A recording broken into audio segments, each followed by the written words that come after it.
Donc je vais ici en mode prise de vue.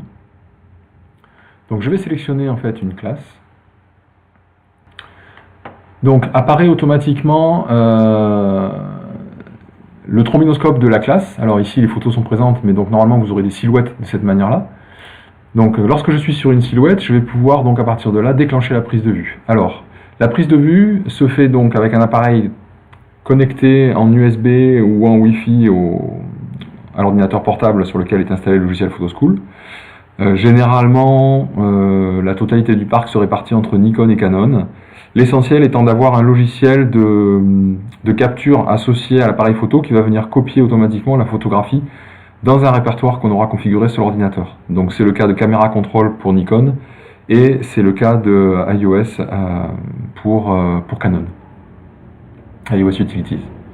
Donc dans ce cas-là, dès lors qu'on va être sur un élève, donc on sera en mode prise de vue, au déclenchement du cliché, la photographie est copiée sur l'ordinateur et vient se positionner ici automatiquement. On passera alors automatiquement à l'élève suivant. Ou si on enchaîne les clichés quand on est en mode multivue, comme c'est le cas actuellement, je pourrais prendre ainsi plusieurs clichés d'un même élève. Et à ce moment-là, je sélectionnerai en fait quel est le cliché principal, puisqu'au moment de l'export pour l'établissement, il faudra bien sûr que je retienne une seule photo. Au niveau de la production, je récupérerai la totalité des clichés et je pourrai ainsi gérer éventuellement des productions avec une photo normale, une photo plus amusante, ou tel que ça a été fait aussi sur cet établissement, une photo couleur, une photo noir et blanc.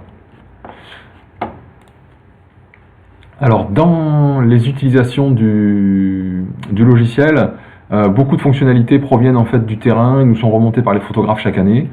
Notamment, ce qui se passe souvent, c'est qu'entre le fichier reçu en début d'année et ensuite la réalité, il peut se passer des choses. Donc ici, je peux revoir éventuellement l'orthographe d'un élève. Je peux déplacer un élève dans une autre classe, puisque finalement il était affecté ici, mais il s'avère qu'il est finalement dans une autre classe. Je peux également supprimer un élève. Je peux aussi ajouter un nouvel élève, qui n'était pas prévu initialement. Je pourrais aussi rechercher un élève, puisqu'un élève se présente par exemple à la prise de vue, et je ne sais pas si c'est un nouvel élève ou si finalement il est dans une autre classe. Donc en le recherchant, je vais peut-être pouvoir le trouver dans une autre classe et l'amener, l'affecter finalement à cette classe-là. Si vous faites une erreur à un moment donné et qu'une photographie est affectée à un mauvais élève, et que par chance, en plus cette photographie était excellente et vous voulez la conserver, vous pouvez à ce moment-là ici déplacer la photo pour l'affecter donc au bon élève. Vous obtiendrez aussi à l'issue de la séance de photo une liste de tous les élèves qui n'ont pas été pris en photo, ce qui vous permettra de remettre à l'établissement la liste des élèves absents au moment de la photo pour pouvoir justifier par la suite de ces clichés qui n'ont pas été pris.